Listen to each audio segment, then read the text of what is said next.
Na prijestolu kalif sjedi Haruna Rašid, pred njim stoji mladi vezir Džafer Barmekid. Slušaj sada, mlad vezire, znaš li ko sam ja? Ti si kalif sunce jarko, što nad svijetom sja. Kaži pravo, mlad vezire, amanati tvog, ko ti dade zlatne ključe od harema mog? Dala mi ih seja tvoja i poljupca dva, a do zore koliko bješe, ne znam, Bog me ja.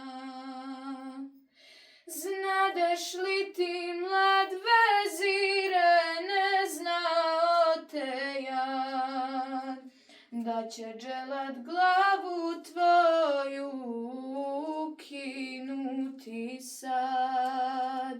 Svjetla kruno od Azije, da lijepo ti sjaš, moj kalife gospodaru, da malo ti znaš. A da znadeš, moj kalife, šta ja znadem sam, po Bagdada ti bi dao i Misir i Šam.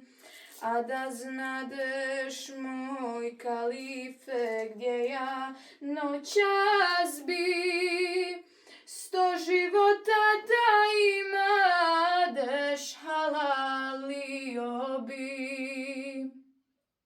Abasa, ružo rajska, lijep je miris tvoj, slađa mi je duša tvoja nego život moj.